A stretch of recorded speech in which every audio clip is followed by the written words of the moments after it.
عن ابي حفص عمر بن الخطاب رضي الله تعالى عنه قال سمعت رسول الله صلى الله عليه وسلم انما الاعمال بالنيات وانما لكل امرئ ما نوى فمن كانت هجرته الى الله ورسوله فهجرته الى الله ورسوله ومن كانت هجرته لدنيا يصيبها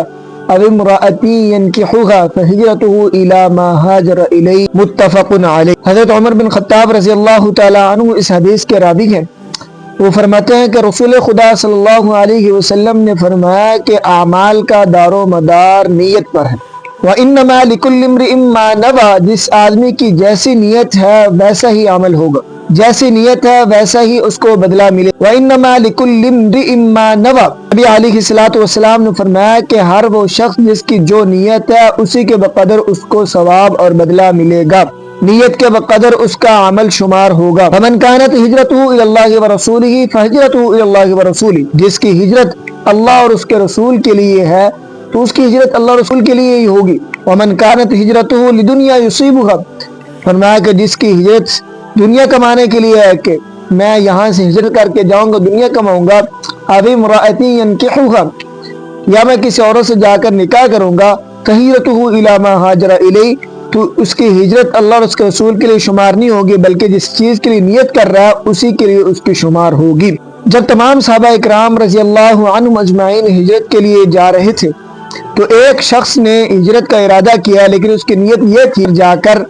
ایک عورت جس کا نام ام قیس ہے اس سے جا کر شادی کروں گا، تو اس کا نام پڑ گیا مہاجر ام قیس، یعنی اس کی ہجرت اللہ اور اس کے رسول کے لیے نہیں بلکہ ام قیس عورت سے نکاح کے لیے ہے،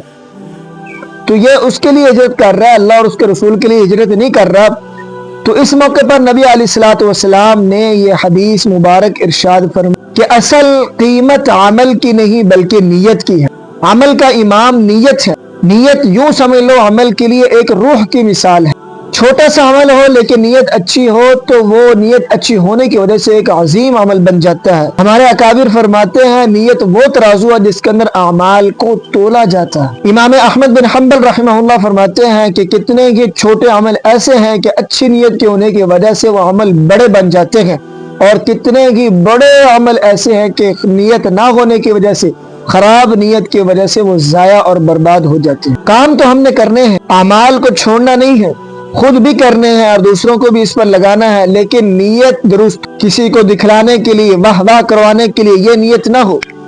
بلکہ اللہ کی رضا کے لیے ہو۔ اس لیے ہمارے اکابر فرماتے ہیں کہ عمل کے شروع میں بھی سوچے آدمی، درمیان میں بھی، آخر میں بھی کہ اے باری تعالیٰ میں تیری رضا کے لیے یہ عمل کر رہا ہوں، اے اللہ میں تیرے لیے یہ عمل کر رہا ہوں،